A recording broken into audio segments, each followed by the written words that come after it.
Brought to you by TechnoSpark 20 series smartphones. आघाडी राज्यात बारामतीमध्ये सुद्धा उमेदवार उभा करू गरज पडल्यास प्रकाश आंबेडकर हे वंचित आघाडीचे एक प्रमुख नेते आहेत. त्यांची आज निश्चितपणे महाराष्ट्रामध्ये ताकद आहे. आपण मागच्या वेळेस बघितलेलं आहे की त्यांनी उमेदवार उभे केल्यानंतर अनेक उमेदवार हे त्यावेळेसचे महाविकास आघाडीचे पराभूत झाले.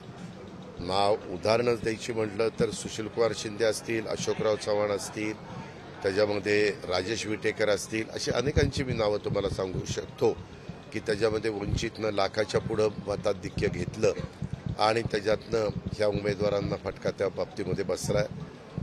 प्रकाश आंबेडकर साहेबांची महाविकास आघाडीबरोबर चर्चा चाललेली आहे. आम्ही तुमच्याच वेगवेगळ्या चॅनलला पाहत होतो आणि त्याच्यातून त्यांचे पण प्रेस कॉन्फरन्स व्हायची ती पण आम्ही ऐकत होतो. शेवटी त्यांनी कुणाबरोबर जावं, त्यांनी काय निर्णय घ्यावा, संविधानाने घटनेचे शिल्पकार डॉक्टर बाबासाहेब आंबेडकरांनी हा ज्याला त्याला दिलेला आहे. त्यांनी त्यांचा निर्णय ते घेतात. तशा पद्धतीनं निर्णय काय घेतला हे आत्तापर्यंत मला माहीत नाही, कारण मी सकाळी 6:30लाच बाहेर पडलो. पण शेवटी तो त्यांचा अधिकार आहे. म्हाडाची बैठक आहे म्हणून अपडेट. धैर्यशील मोहिते पाटलांना भेटायला अमोल कोल्हे गेलेत. त्यांच्या कार्यकर्त्यांनी काल रात्रीपासून तुतारीचे स्टेटस वगैरे ठेवलेत. ते लढतील शरद पवारांकडून. त्यांनी कुणी काय लढावं उद्याच्याला, कुणाला तुम्हालाही लढायचं असेल तर तुम्ही पण लढू शकता. हा ज्याचा त्याचा अधिकार आहे. मला दुसऱ्या पक्षाच्या संदर्भातले प्रश्न का विचारता तुम्ही मला माहित नाही. मी माझ्या पक्षाच्या संदर्भातलं उत्तर देऊ शकतो, परंतु इतर पक्षाच्या नेतृत्वानी, इतर पक्षाच्या उमेदवार हो पाहणाऱ्यांनी काय करावं हा त्याचा त्याचा अधिकार आहे. मला काही त्याच्याबद्दल कॉमेंट्स करण्याचा राईट पण नाही.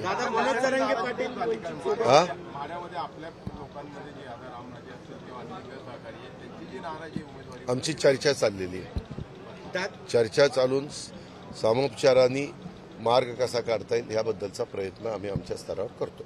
दादा, मनोज जरांगे पाटील वंचित सोबत उमेदवार उभे करण्याचा निर्णय घेत आहेत, तर तुम्हाला कितपत त्याचा धोका वाटतो? मला उमेदवार उभे झाले, मताची विभागणी झाली तर त्याचा फटका कुणाला कुणाला बसत असतो.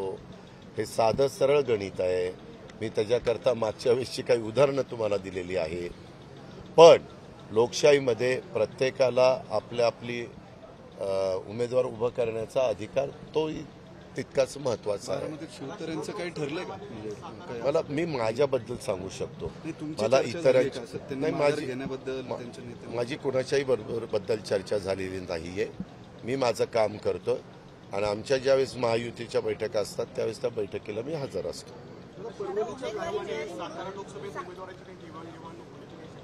अजून काही उद्या 28 तारखेला त्याबद्दल अतिशय स्वच्छपणे तुम्हाला कळ काढा. जरा 24 तास सगळं सांगेल उद्या.